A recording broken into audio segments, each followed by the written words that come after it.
And welcome to tonight's episode. We're back, Paranormality UK in the house. We have a special guest with us tonight, Josh. Can you guess what kind of special person I have actually lined up for us tonight? Is it King Charles? It's not King Charles. I know you wanted to speak to his sausage fingers in particular, but it's not even a man from this country. I've actually gone across the pond tonight, all the way to America, the United States. You know how they're fans of us over there, particularly with our recent Flat Earth video. That one maybe didn't go down too well. But here tonight, we've got the man, the myth, the legend, Ezekiel from Expanded Minds podcast joining us. How are you doing, Ezekiel? I'm doing good, man. It's good to be on. You call me King Ezekiel, by the way. I know that. For those of you who watched King Ezekiel. Walking Dead. Yeah, I love that. I guess we should say how we kind of met. Was you saw our podcast show up on your YouTube or your Instagram, and you hold the kind of podcast where you interview a lot of people, and so you reached out to us, and we were just amazed to start off with that you'd reached out to us and said, hey, do you want to be part of like your podcast? And so we came and did that. And I need to really, really apologize to you for this, Ezekiel, because due to technical constraints on my end, you didn't necessarily have the best footage to work with. So I do apologize for that. But in fairness to you, mate, the podcast that you released was spot on. You really captured, a really good concept from that entire conversation, and you pulled it off really well, man. So, I mean, what was it that that made you want to start doing this whole process yourself, the podcasting thing, Oh, I mean, I always had the thought to like post on social media, like some of the mystical things that I've gone through or spiritual things that I've gone through, because I know that a lot of people don't have a map for that, don't know how to navigate it. So I wanted to like put stuff out so that people don't feel alone during this process, because it's easy to label when you have like dealing with the paranormal, for example. Like it's easy to label somebody who is, who believes in the paranormal as crazy, but if they're only crazy if you don't understand their perspective and where they come from. Well, I mean, no, yeah, 100%. There could be people that are straight up like, lunatics about it, but for the most part, a lot of people have a reason for why they believe in what they believe in. So I think it's very important through conversation, to help or to try to understand other people's perspectives and, why they believe in what they believe in, and, all that kind of stuff. So I think it's important to because I was just making videos by myself. Like I would just have my phone camera. I'd be in my car making videos, and I'm just like, dude. Yeah, I saw some of your earlier stuff, and it was kind of like motivational, like speeches from you just to the camera. Me, the camera, the phone camera. It feels so weird when you're doing that kind of thing, isn't it? I guess by reaching out to people and by doing like the more interview-based podcast is where you really found your home. Is that right? I would say so. Yeah. I mean, I don't really think I'm the best at it. I just do it just because I feel like it helps people just in general. Do you find that you're more comfortable being the person asking questions, getting to know other people's perspectives rather than presenting your own, or are you equally comfortable doing both? Oh, equally comfortable. Like I can be vulnerable, and then on the other end, I'm very comfortable interviewing people, because my mind just the questions just come in my head, and I just have so much in my mind when it comes to interviewing people. I feel like I can do a lot with interviewing people. So. Yeah, I've obviously watched quite a few of your podcasts now, and I can say you have definitely interviewed some interesting characters. Is there? I mean, I don't want you to point fingers, or I don't want to make you feel awkward or anything. But is there any point in an interview where you've sat there going, "This guy's one notch above out there"? You know what I mean? Or do you always manage to find? You always seem to find that middle ground, and I just wonder if that's a struggle for you sometimes, or do you just naturally manage to form that bond and that instant rapport? Are you talking about one notch above, as in like they're like a level ahead when they think, or is it like they're a little bit out there and I don't like? What do you mean by one notch? Either or. I mean, they could just be sort of on the same level as you, but one step ahead. Or sometimes maybe, do you think they're just a little bit, even for you, a little bit on the crazy side? I don't know. I mean, what do you think? Yes, I mean, I think there's people that I've interviewed that are like way ahead. And during the interview, it's like I kind of have to. There's a lot that goes on in my mind because like I'm trying to understand what they're saying, and then at the same time trying to formulate questions in my head. You're trying to learn from them. There's been times where like I'll ask a question, they'll answer it, and then I have no idea what they're saying, and then I have to keep asking questions in order to get at the bottom of like what they actually mean. Because there's that, and then when it comes to like being out there, I don't necessarily have a judgmental attitude towards people if they're like out there or not. I just let people kind of share their perspective, and then if it somehow just like towards the end just falls into place where it just makes sense. But like when I watch it back, it'll be like, oh damn, like this person was like, for some reason, like even though I was in it, I didn't really see how impactful what they said or whatever they said meant, to me in that moment. But okay, no, I get that. Sometimes like in the editing process, you absorb more than what you did at the time when you were speaking to them. So yeah, you can definitely draw more from a conversation that way. Yeah. I think. Yeah. Am I right in thinking you did an interview with one of your old teachers? I did, yes. You did? My high school teacher, yeah. That's awesome. How did you find that? Was that weird kind of being grown up and speaking to your old teacher? What's funny is, because I went to the graduation, the high school graduation that year, and so I actually ran into him. I just said, "What's up?" And then the thought crossed my mind, and I got chills about it. I was like, "Wait, what if I had this guy on?" Because I remember in his class, he was very passionate about like what he had to say, and he had very strong opinions around, church things and stuff like that. So I was like, that would be pretty cool to have him on. So, I found him on Instagram. And that's awesome. Yeah, that caught my eye when I saw it. I was like, that's actually really cool. I'd love to like interview one of my old teachers and stuff and see how they're doing now. So. Well, one of the ones that caught my attention in recent weeks of your podcast, Ezekiel, was you interviewed the guy from Project Sasquatch. And like I've seen that guy on TV before. I think we all know who he is. And I don't know how you got that meeting with him. I don't think I could get that meeting. But fair play to you, mate, for doing that. I mean, how did that make you feel? Speaking to a guy that literally lives next door to Sasquatch. Josh is a massive fan of Sasquatch. I love Sasquatch. So we do.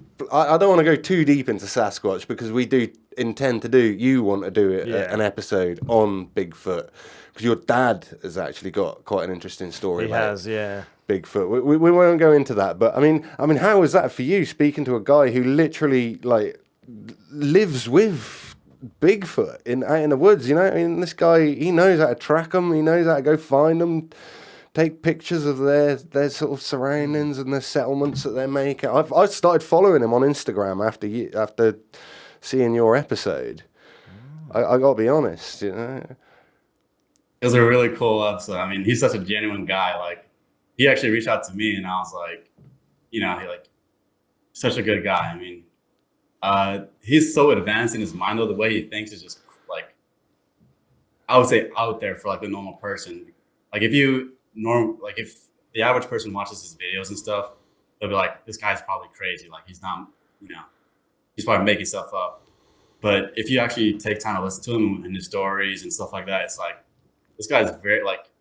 Oh, I did take the time. I watched that podcast all the way through. It was fascinating. And I like I say, I then went up and looked him up on Instagram and started following him as well. And every day he's posting pictures of stuff that he's finding, little buildings that like Sasquatches are making out in the middle of the woods. I don't know if you ever check out our Instagram thing. No, not much. But yeah, it's on there now. If you ever want to check that out, man, and that's all because of Ezekiel there, and the interview that you did with him was just so fascinating. I mean, this guy, you're gonna love it. You need to go and watch this Ezekiel's episode. Everybody here watching this podcast now, pause it, go and watch that episode, and then come back and carry on watching this one, because it's a cracker. You'll thank me for that. But that also brings me on to what I would like to make sort of the theme of tonight's episode, which is some of the American folklore. Since we have an average American guest, I'm sure you'd agree that you're an average American, are you not, Ezekiel? Yeah. Not average, no. Not average. Okay, above average. Then. Above average. Above average. And you also are half American. Half. Would you say you're half English Nigerian or half Nigerian English? It's weird. So, because my mum was adopted, she's half Irish, half Nigerian. Okay. So then, with my dad, I'm half American, quarter Irish, quarter Nigerian. It's weird. Okay. Yeah, it's we done ancestry and all that stuff. So. Fair enough. And I'm just half English, half Welsh. But that's besides the point. What we're going for is American folklore. Right. So we've the Bigfoot. Mm-hmm. We're going to cover in another episode anyway. You've already covered Bigfoot. So next one we got Skinwalkers. Ah, Skinwalkers. Skinwalkers. You've heard of Skinwalker Ranch, right? I've heard of it, yeah. It's a crazy story. There's some crazy fucking stories. Sorry, I shouldn't swear. Some really crazy stories there. We're going from everything from like poltergeist activity, alien visitations. Yeah. Mutilated Sheep. Cattle, sheep, just livestock in general. Strange lights in the sky, strange electromagnetic fields, I believe. The place has gone through, the ranch in sort of particular has gone through several hands, including the American military. Now it's privately owned. We've both seen the series that was on the TV about the current owner who wanted to investigate it. Mm-hmm. Kind of seemed inconclusive to me. Yeah, he found some things, but then debunked other things. And stuff. But it was still a weird hotspot for activity. Oh, definitely. Yeah, definitely. Ezekiel, I mean, is there anything? Does this place show up regularly in American news stories or anything like that? Is there anything you can add to the table that we wouldn't have already heard? Not that I know of. How I found out about it was I was like going through creepypastas and stuff, and then somehow ran into that the Skinwalker Ranch. Yeah, and it's very interesting. Like, I mean, from my memory of what I can recall from the story, I remember like sometimes they'll see like weird looking humanoid figures out of the window, and they'd come outside they'll like come towards the house at night, look through the window, and I'll scare the family and stuff. I remember there was like orbs and stuff that would like weird, strange, like lights. Yeah, I think so. Yeah, it's like orbs. I think that's all interesting. I think it's I have a very spiritual perspective on this kind of stuff. I could probably go into if you guys go for it. Hey, you go into it. We'll give you 3 minutes to go into it. Okay, let's see. I don't think I could do this in 3 minutes actually, but let's see. We're putting you on the spot now. Don't worry about it. No, 3 minutes is too short. It's too short. But okay, so obviously we always normally put things to the paranormality rating at the end of an episode when we've discussed. But if we're going to discuss some small things, should we each put it to a paranormality rating? Just a mini paranormality rating per item. Well, just like a quick one. So Skinwalkers, I'm going to give, to be honest, about a 4.5. That was quite low for you, isn't it is for me. Okay. Because I think that like, the Skinwalker actual the Native American tradition of the Skinwalker is one thing, but then attributing that to a ranch and then saying, well, it's got poltergeist, it's got aliens, it's got this, it's got that, it's got the next thing. Yeah, that ranch has got a load of strange stuff happening. Actual skinwalkers. Actual skinwalkers. So you don't There's believe... not really so much actually going on in the way of skinwalkers on Skinwalker Ranch, is there? So the scale is basically whether we believe in skinwalkers or not. Do you believe in skinwalkers? Yeah, I guess. I'll give it a 7. You'll give it a 7? Yeah. Yeah? I've seen some videos. Okay. I mean, for my research, I would probably give it like a 6 or 7. I think a lot of people account towards these things, like weird noises in the forest and stuff like that. You know, usually they'll call out someone's name and stuff. I've never personally had an encounter with like something like that where, you know, names calling me like that. But, you know, I've had spiritual stuff happen to me to where I've heard whispers like that or voices somewhat similar to that. So you could say somewhere along the spectrum, I've experienced something similar to like a voice calling me from out of nowhere, but it wasn't, or not calling me, but like just making noises towards me that, you know, you don't necessarily see it, but it gives you like the creepy, like chill feeling. And yeah, you know, I'm with you on that one, because I think all three of us have heard some sort of voice. I don't think I've told you my one, but just quickly, so it's not Skinwalker. Hang on. I'll let you carry on in a second, but yeah, I can completely understand that. But that to me is just general ghostly paranormal things happening. Skinwalkers to me are like shape-shifting people that can turn from like ghosts into wolves or something like that. I'm not really entirely sure what they are, so that's why I've given it the lower rating. Now you carry on with your story.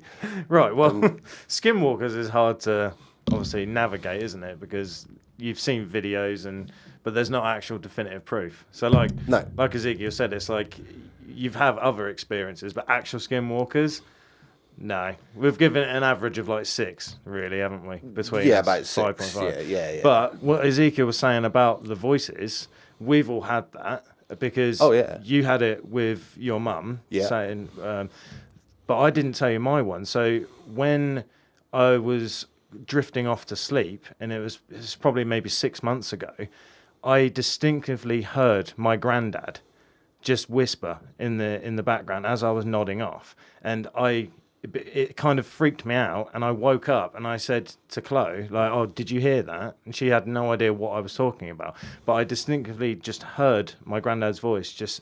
It was something along the lines of like, "Oh, you'll be fine, you'll be okay," and that was it. Was it the kind of thing that he'd regularly say to you when he was alive? Kind of, yeah. In the case of me with my mum, the main thing about that story was the fact that in my head I heard her say "Ay Kester," which was her pet name for me, which would not have come from anywhere else. And it was "Ay Kester, I found Doobie, she's with me now." And this is just literally minutes after she died as well, by the way, Ezekiel. I don't know if you've heard this story. My mum died literally today last year, the 15th of January last year. And I'd gone home from the hospice a couple of hours beforehand because we'd been there all day, and me and my girlfriend were just hungry and whatnot. And we went home, and my dad and a couple of the other family members stayed there until the end, just a couple of hours later, when I was sat on the sofa watching TV, and suddenly I just heard in my ears my mum's voice say, "Hi, Kester, I found Doobie, she's with me now." And Doobie was my dog that I sent to live with her 10 years earlier when she first got cancer. And the dog died before she did. And when she was on her deathbed, I said, "Oh, Mum, you know, when you get there, if you can find Doobie, tell her I miss her."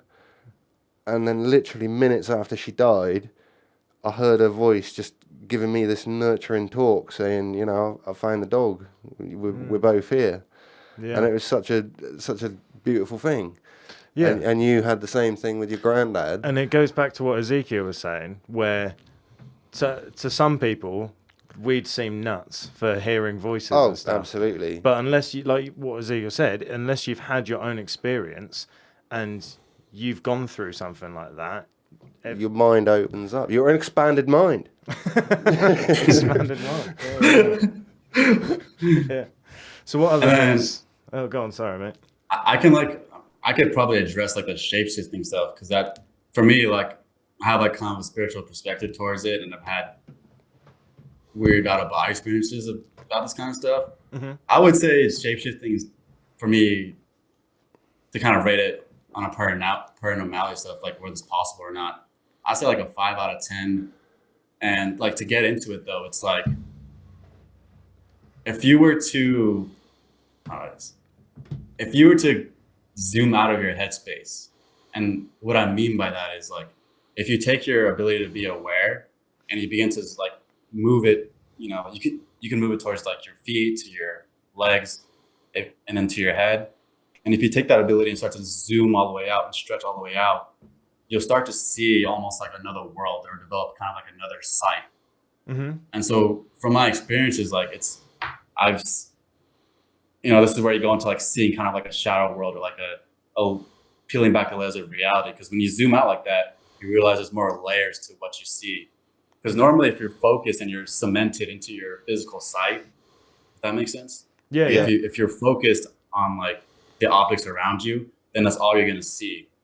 But if you start to like zoom out and feel what it's like to zoom out of your headspace, then you start to see more things.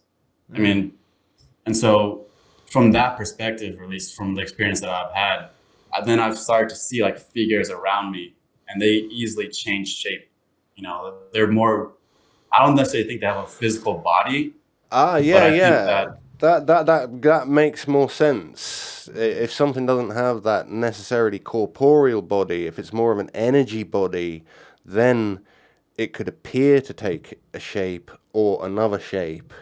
But I guess that's what made me downrate it so much, is because I'm thinking of physical matter. But spiritualist beings aren't necessarily physical matter, are they? As you're saying. Yeah. I don't know if they could take matter shape though. That could be another rabbit hole you go down, if they can actually take shape of like physical shape like that. But for the most part, you kind of have to be very zoomed out in order to see this kind of stuff. Like, and I actually interviewed somebody pretty recently. I have a clip on my Instagram where like, she was talking about when she had quit doing like weed and stuff and started getting in tune with her body. Like, she was like feeling her body very deeply. Like, she was able to see entities and auras and things like that. And then as soon as she said that, like, I was able to see like this white color all around her, and it was like I could see her energy body. And then I mentioned to her like, hey, like, I was able to see, like, as soon as you mentioned auras, like, I was able to see like, it basically just looked like her soul, like just a white color. And I told her I was able to see it, and then she asked me what color it was, and then I said it was white, because that's what I had seen. And then she had confirmed it with me, like, oh yeah, like, usually people, when they say they see my aura, it's like white or like a purple color. So, and that all comes from just being zoomed out of your headspace, because a lot of people are so glued and identified with either their thought process or their ability to see, or their sense of sight, that they don't necessarily see these things behind what, they don't feel the energy around people and things like that. So yeah, there's definitely more to reality than what we see with just our normal everyday five senses, isn't there? And I guess you've managed with your spirituality and stuff to train yourself in either meditative or hypnotic ways to pick up more of that than what most people do in their entire lifetimes. Yeah, I think just some people are actually gifted with it. I don't even think you have to like practice. For some people, they don't have to practice it. Like, they just automatically kind of see these things, especially as like children and stuff. So, I think when I was growing up, like, I kind of have these things, but again, my mind would it almost feel like I have an overactive imagination, where like I'd be seeing figures in my mind that weren't there.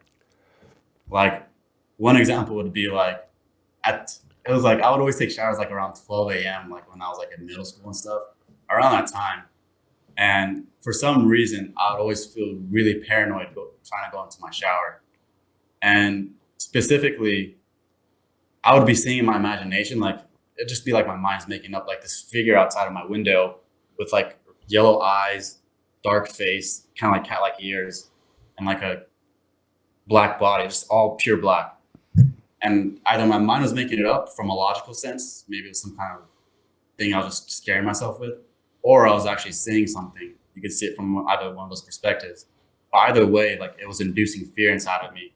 So going to take a shower at 12 o'clock at night, my mind would always be seeing that kind of figurine, and I'd be paranoid out of my mind. And so I don't necessarily. That could be a spirit. That could be my mind making something up. That could be either, couldn't it? It could be your paranoid hallucination, or it could be that you have seen something there, and you always see something there, or it could be that you saw something there once, and your brain won't let go of it. You associative. That's true, yeah. Do you know what I mean?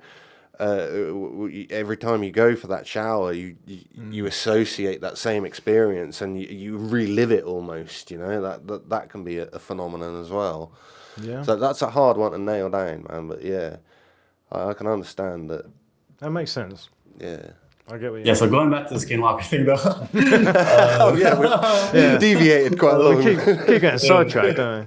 But the shapeshifting thing, I think it could be possible. It seems though, like, I don't know why the purpose of that existing in that particular place, like, why would it be there? Why there'd be some kind of entity doing that there? Maybe the Native Americans know more about that than a normal person would, because they have a bunch of myths and stuff like that around that kind of stuff. But for the most part, it could be plausible that something could shapeshift and make noises and cause people in their minds to, be scared and stuff like that. But it's not something I think you can study with some kind of scientific instrument. Maybe you can use some kind of like electromagnetic thing.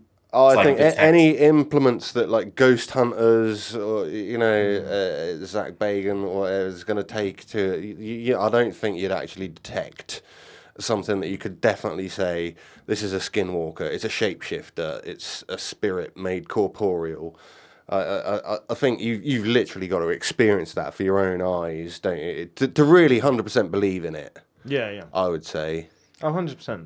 That's exactly why I'm on the fence with a lot of things. So I think if we manage to average it out as skinwalkers at around about a 5.5 or a 6, I'd probably be happy with that. What do you reckon, Ezekiel?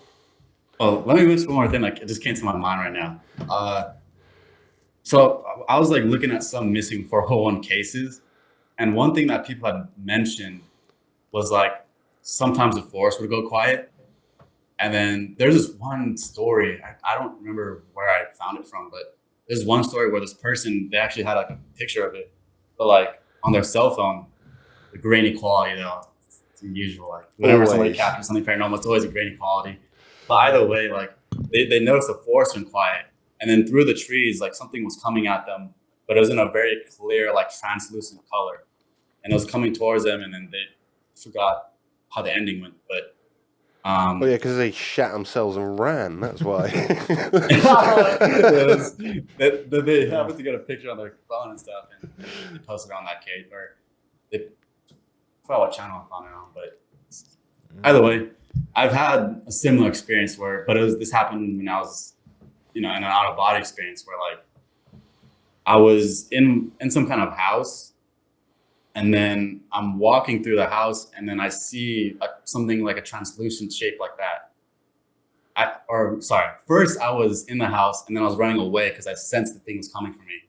And then when I zoomed out of my headspace, sorry, a lot of our viewers aren't going to know that you have these out of body experiences, but yeah, you do have these out of body experiences where you seem to transcend your own body, and you go on these little journeys, don't you? And so. This is not like a dream, is it? This is an actual sort of. It's almost a physical experience for you, although you have no body while you're doing it. Yeah, or you have some kind, you have some kind of feelings.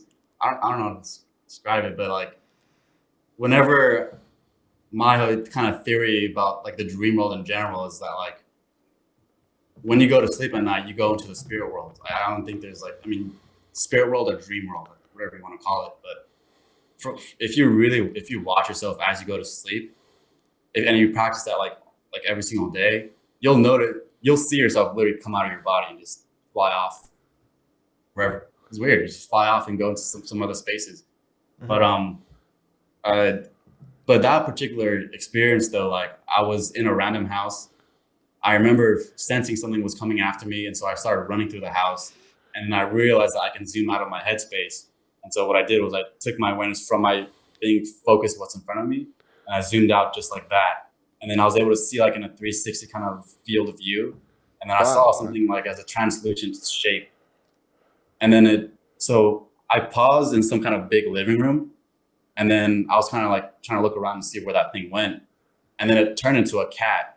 So from like a humanoid translucent color, like it was like the shape of a human, it turned into a cat.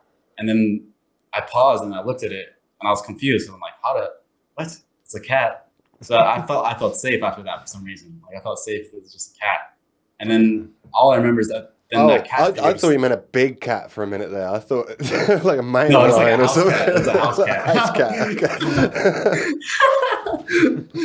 It was a house cat, and then it was just walking. It like walked a little bit up to me, and then it just lunged at me and turned back into like a shadow color, and then it like went into my chest, and I just blacked out, and then that was that experience. But you wake. It's interesting because you wake up after those kind of experiences. You're like, what the hell is happened? Can I ask you, not to put you on the spot or anything, like, how often do you have these experiences? Is it like almost every day, or is it like once a week, once a month, or? Do you have to initiate them, or is it something that happens naturally to you? It happens naturally. The occurrences, I don't keep track. It's just probably random. A couple times a month. Yeah, it's random. Okay. A couple times a month. And sometimes it has happened when I've gone deep into meditation, where you feel very deeply your body, and then you kind of just start to fall asleep a little bit, and then you just go off into another space. Mm-hmm. So you have to have some kind of relaxation and a little bit of tiredness, I would say, and then you just kind of lose your sense of perception, goes somewhere else from your body to some other place. Okay, so another question is, when this happens to you, do you find that time freezes for you, or does it pass naturally as though you were asleep? Can you recount sort of every moment that you're out of your body, or is there any missing time or anything like that? It happens pretty fast, or when I'm in the experience, it feels like normal time. Like it just feels like things are just going by. Yeah. And then when I go back to my body, it's only been like a minute or two. I'm just like, oh wow. Okay, yeah. It's only been like a minute or two, like 20 minutes to pass by or whatever. I had a theory that you might say something like that, just because I've known several people that have these kind of out-of-body experiences. It's just like either being like astral projection or something like that, speaking to the spirit realm.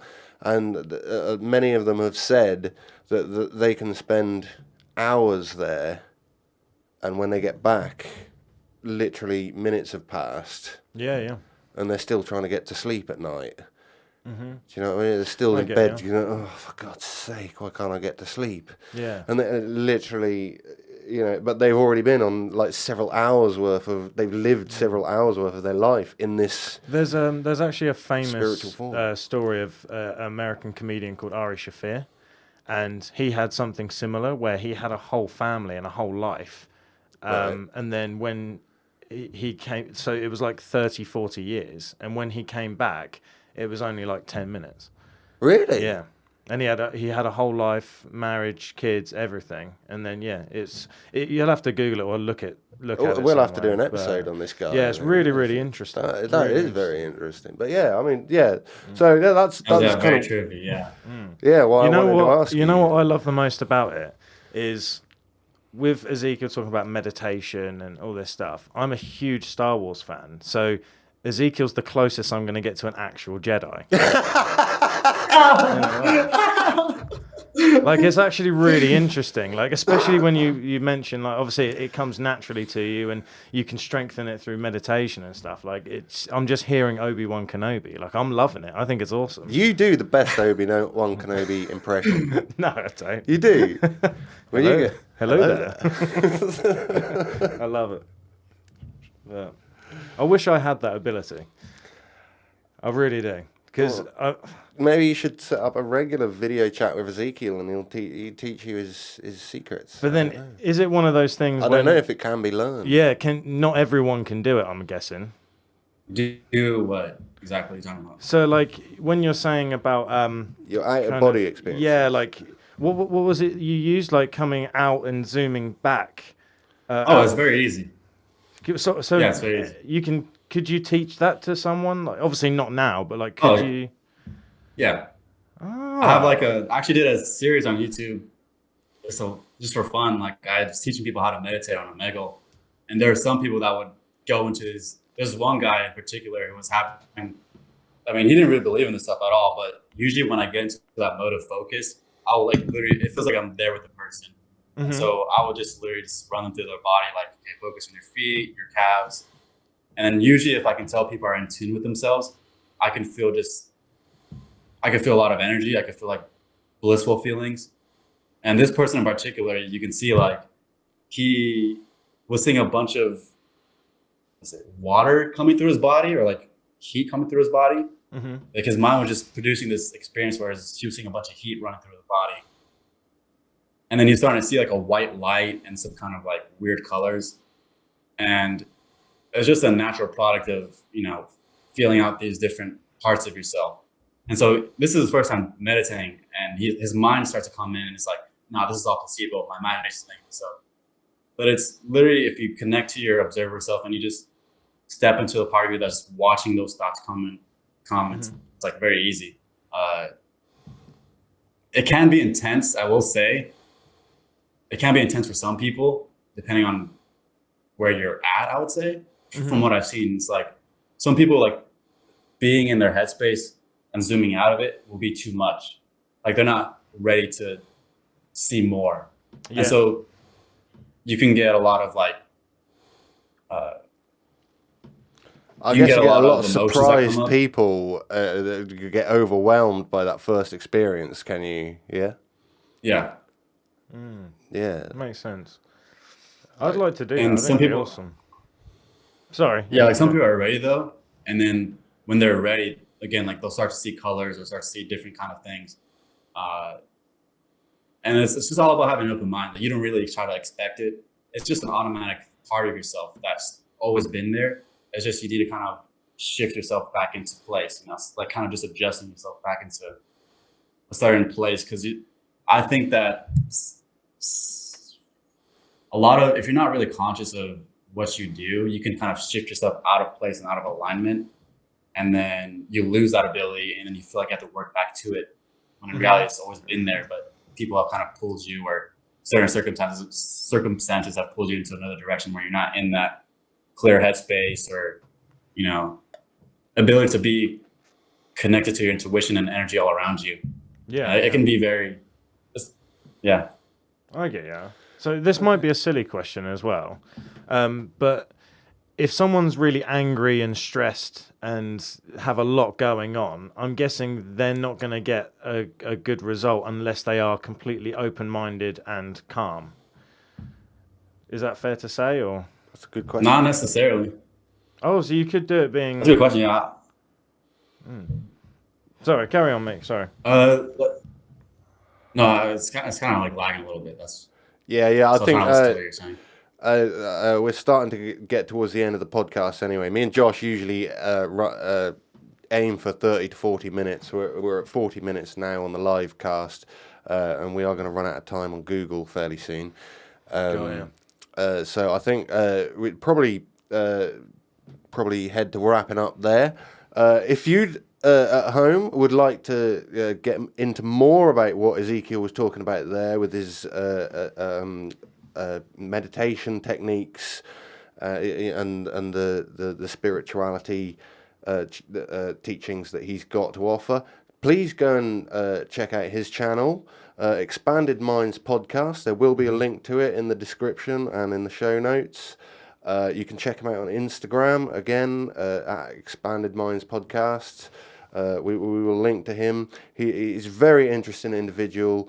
He does a lot of interesting conversations and interviews with some like quite spectacular people. I mean, Grandmaster Wolf. You got Grandmaster Wolf on as well. Yeah, Grandmaster Wolf, man. That's awesome. I mean, so, if you want to follow Ezekiel, please follow the links down in the description. Thank you very much, Ezekiel, for showing up today. It's been absolutely awesome having you with us.